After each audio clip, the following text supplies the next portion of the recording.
আজকে মূলত 10:45 এখন টাইম। আমরা হঠাৎ করে খবর পাই যে এখানে প্রশাসন রেড করেছে। রেড করে দেখলাম আমরা আশেপাশ থেকে সবাই আসলাম, এসে দেখলাম যে এখানে 25 থেকে 26 পিস মতো বোম আছে এবং বোমগুলো কারেন্ট, সেগুলো একদম গরম। স্যারেরা তুলছে, দুটো থলের মধ্যে পাওয়া গেছে মগরার বালি দেওয়া ছিল, দুটো সাদা থলের মধ্যে 26 পিস বোম আছে এবং তার সঙ্গে পাওয়া গেছে স্যারেরা উদ্ধার করেছে মানিব্যাগ, খৈনির ডিব্বা, কিছু খাবার জাতীয় জিনিস উদ্ধার করেছে।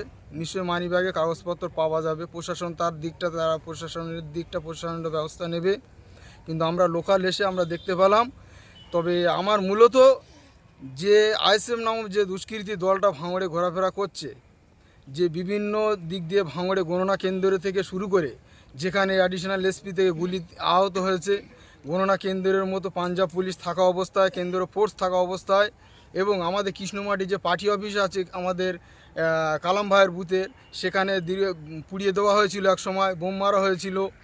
এবং আমাদের বিধায়ক মাননীয় শওকত মোল্লা মহাশয়, যিনি বলছেন যে আইএসএফের বিধায়ক নওশাদ সিদ্দিকী, তিনি পার বুথে অন্তত 2-3 লাখ টাকা করে বোম বন্দুকের জন্য টাকা দিয়েছে। সেটা আমরা চোখে মানুষ, সাধারণ মানুষ, জনগণ তারা দেখছে, কারণ এখানে তাজা তাজা বোমা, সেটা এখানে মানুষ ঢল নেমে গেছে দেখার জন্য। কারণ এগুলো কারা করছে? আইএসএফের মদতে, আইএসএফের ছেলেরা ছাড়া আর কোনো কারুদের কাজ হতে পারে না, এটা বলে আমি মনে করছি। কি কারণে এখানে বোম রাখছে মনে হচ্ছে? কি কারণে মানে 2026 বিধানসভায় যেটা আপনারা দেখেছেন যে 2024 সালে যে 23 সালে যে পঞ্চায়েত 30টা নির্বাচন হয়েছিল, সেই নির্বাচনে তাদের কাণ্ড দেখেছিলেন তো। সারা পশ্চিমবাংলা কেন সারা ভারতবর্ষের মানুষ দেখেছে যে ভাঙড়ে কিভাবে নোংরা রাজনীতি হয়েছে, যে আইএসএফদের সঙ্গে টিএমসিদের সঙ্গে যে সংঘর্ষ, মানুষ যে মারার যে খেলা হয়েছিল, হোলি খেলা হয়েছিল রক্ত নিয়ে, সেটা আমরা তো বুঝতে পারছি আগামী 26 সালে নির্বাচন সামনে রেখে তারা ফের সেই রক্তের হোলি খেলা নিয়ে খেলা করার চেষ্টা করছে। প্রশাসন তার উপযুক্ত ব্যবস্থা নিক, আমরা জনসাধারণ আপামন এটাই তার দাবি করছি সবার কাছে। আপনার নাম? আমার নাম মোহাম্মদ আসগর আলী, কৃষ্ণমাটি 143 নম্বর বুথের বুথ সভাপতি।